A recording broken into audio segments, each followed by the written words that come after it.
The first time I noticed it, my reflection didn't look at me. It looked past me, and it was smiling. A smile I hadn't made. I was on a business trip, staying at an old, nondescript hotel on the edge of the city. The kind of place that looks innocuous in daylight, but feels different at night. My room was small, sparsely furnished with the usual amenities. A bed, a desk, and a bathroom with a large mirror that stretched nearly the entire wall. I remember thinking it was odd, almost too big, but didn't dwell on it. The first night was uneventful. I unpacked, checked emails, and showered before bed. When I stepped into the bathroom, brushing my teeth absent-mindedly, I thought I caught a movement in the mirror's reflection. Something subtle, a flicker, a shift. I glanced over my shoulder. Nothing, just me. I shrugged it off. I was tired. The mirror probably just caught the light from the hallway. It started again the next evening. I was running a bath, and as I reached for the faucet, I noticed my reflection's hand paused a second after mine did. It wasn't mimicking me anymore. It was lagging, hesitating, almost deliberate. I froze, staring into the glass, feeling my chest tighten. My reflection's eyes held a strange intensity, locked onto mine, and then, very slowly, it raised a single finger and pointed toward the bathroom door. I laughed nervously, trying to convince myself it was exhaustion or a trick of the dim light. But then I realized something. The reflection hadn't moved after I moved. It was independent, deliberate, gesturing for me to leave. I stepped back, heart hammering. "It's just a reflection," I whispered. But the mirror seemed to pulse, almost alive, as if trying to communicate something urgent. I ignored it, but sleep did not come easily. The following night, I tried to keep my eyes off the mirror entirely. I avoided the bathroom until I absolutely had to go. But as soon as I entered, I felt it like a weight pressing from behind, urging me to look. My reflection was waiting, perfectly still, but the eyes, they were filled with panic now, silently screaming. And then the hand appeared again, slowly pointing toward the door, this time shaking slightly, as if to say, "Hurry." I stepped back, my mind racing. Something wasn't right. I wanted to leave, but I had nowhere to go at that hour. The hallway was dimly lit, and the thought of stepping into it alone made my stomach churn. Still, I felt the pull and instinctual fear that something was wrong in that room, in that hotel. I sat on the edge of the bed, trying to calm myself, but every noise air vents humming, the creak of the old radiator felt amplified. Then came a soft knock on the bathroom door. My heart skipped. I hadn't opened it. I approached cautiously, hand trembling as I reached for the handle. The mirror reflected my movements, but the reflection now mimicked none of them. Instead, it turned its head slightly to look behind me, as if there was someone or something lurking in the shadows of the room. I couldn't explain it. Logically, there was no one else. The hotel was nearly empty, and I had the room to myself. But the fear crawling up my spine was undeniable. The reflection's gestures became more frantic, almost desperate, pointing, waving, urging. I could no longer deny that it was trying to warn me. I ran out of the bathroom and into the hallway. The corridor was empty and silent, lit by the weak glow of flickering bulbs. My instincts told me to leave, and I did. I grabbed my bag and walked down the stairs, ignoring the elevator entirely. The lobby was deserted, the front desk unmanned. The air was colder here, somehow sharper, carrying a faint metallic scent that made my stomach churn. I didn't stop until I reached the street, stepping into the cold night air. Only then did I dare glance back at the hotel. The windows of my room were dark, unassuming, but the faint reflection of light from the bathroom glimmered in one window, and for a brief instant, I thought I saw something standing there, watching. I never returned to that hotel. I don't know what I saw in that mirror, whether it was a warning from something beyond my understanding or a hallucination born of stress and exhaustion. But even now, whenever I catch my reflection in a glass door or a bathroom mirror, I can't shake the feeling that it's watching, waiting, trying to tell me something I don't yet understand. Sometimes, late at night, I swear I see it raise a finger and point, and I don't look away. I heard it before I saw it, a soft shuffle, like someone dragging their feet just beyond the thin wall. At first, I thought it was the hotel settling, until the footsteps paused right outside the door of the empty room next to mine. I had checked into the old downtown hotel late that evening, exhausted from a long day of travel.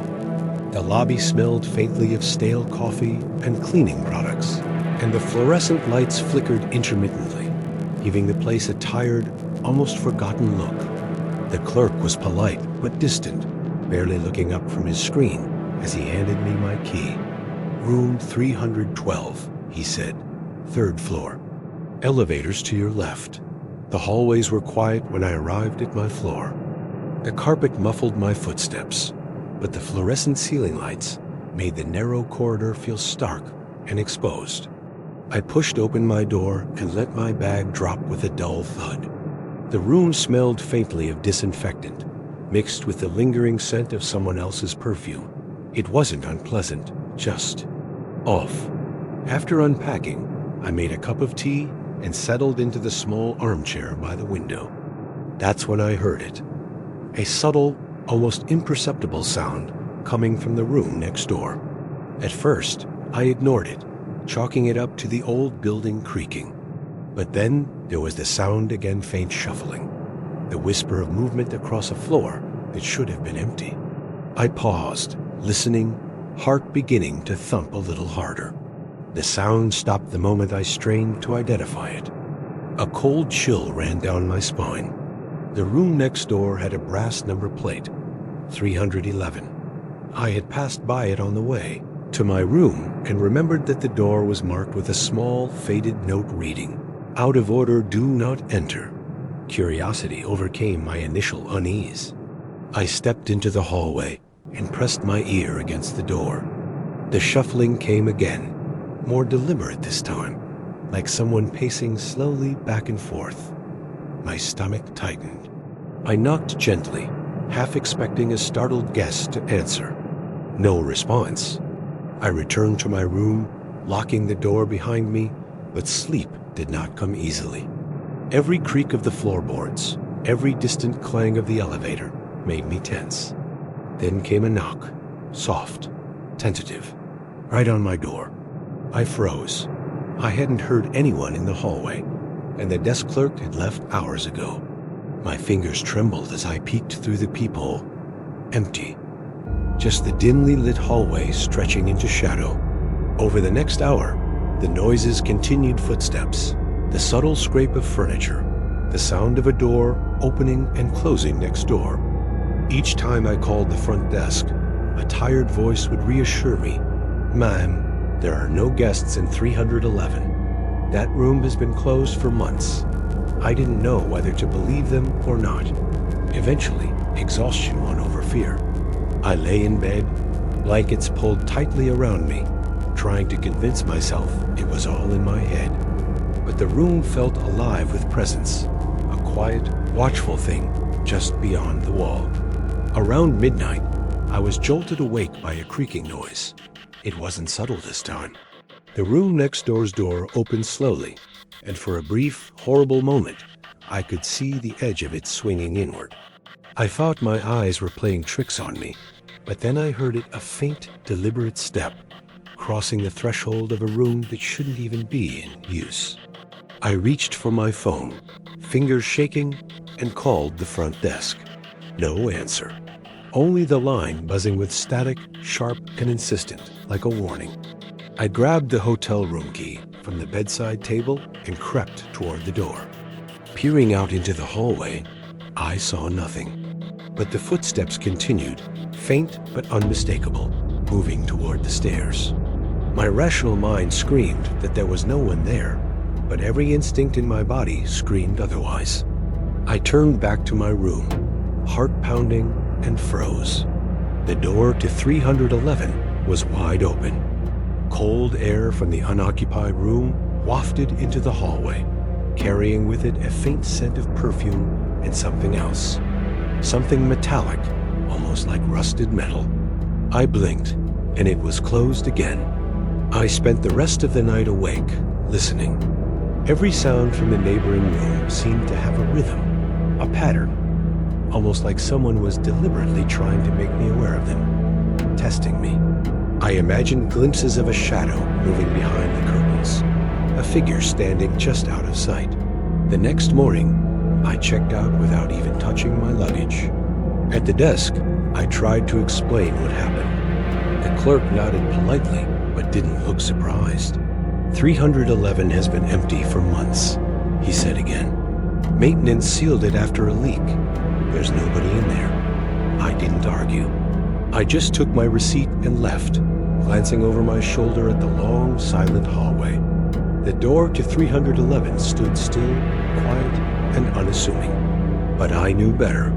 Something had been inside, and it hadn't wanted me to leave. Even now, when I close my eyes at night, I can hear the faint scrape of footsteps, pacing behind a wall I can't see. And every time I travel alone, I make a mental note never to stay in a hotel with an empty room next to mine, because some guests never leave. I pressed the button for the 10th floor by mistake, and the elevator shuddered as if it had never been there before.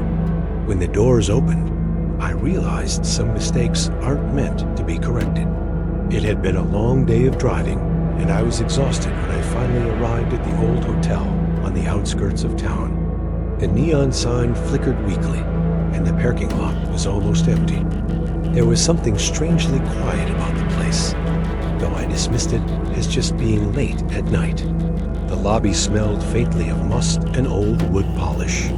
The front desk clerk gave me a polite, almost rehearsed smile as he handed me my key. 7th floor, he said. Elevators just down the hall.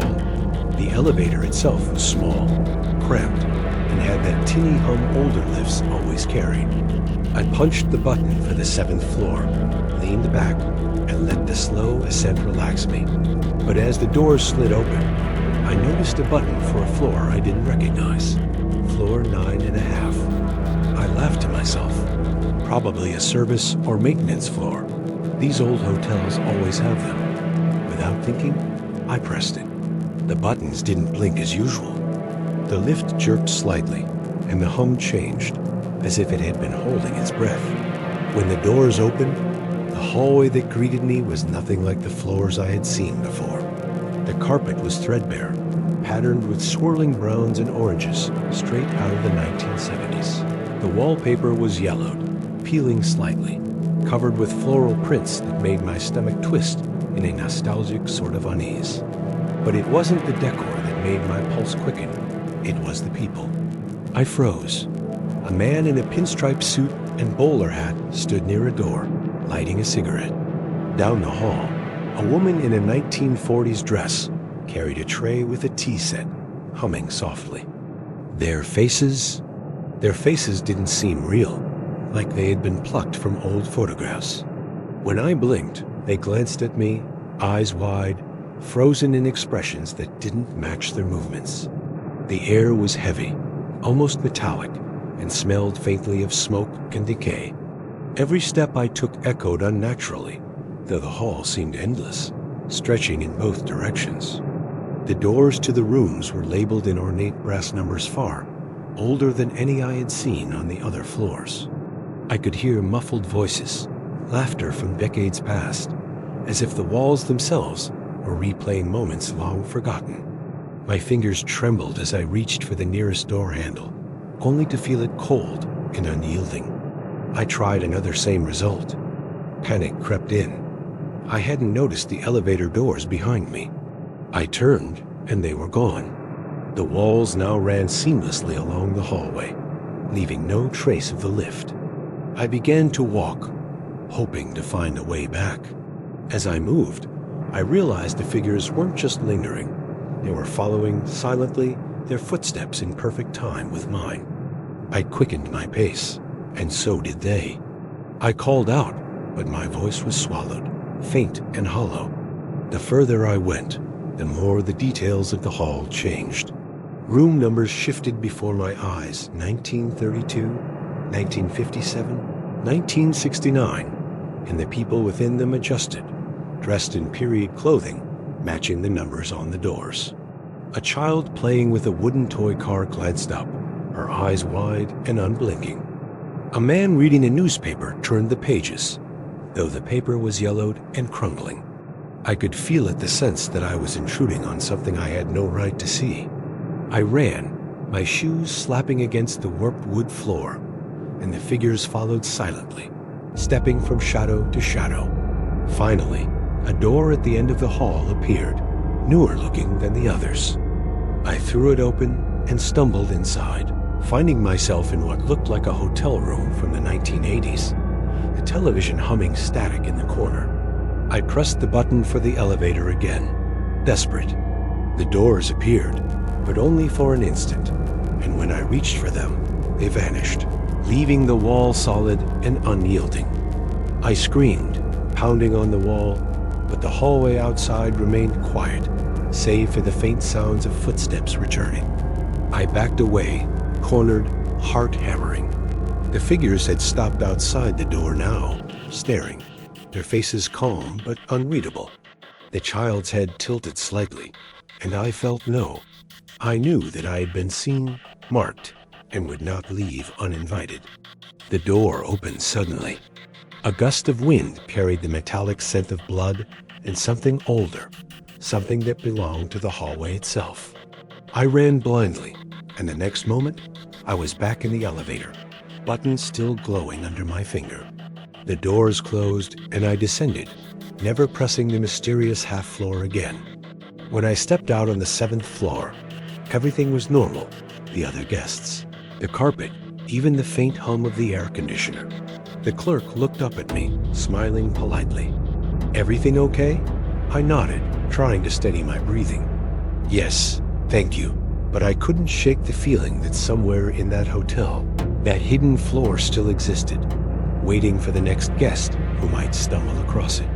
And I knew, deep down, that the people I saw were still there, frozen in time, watching, waiting, for me or anyone else who might accidentally press that button again.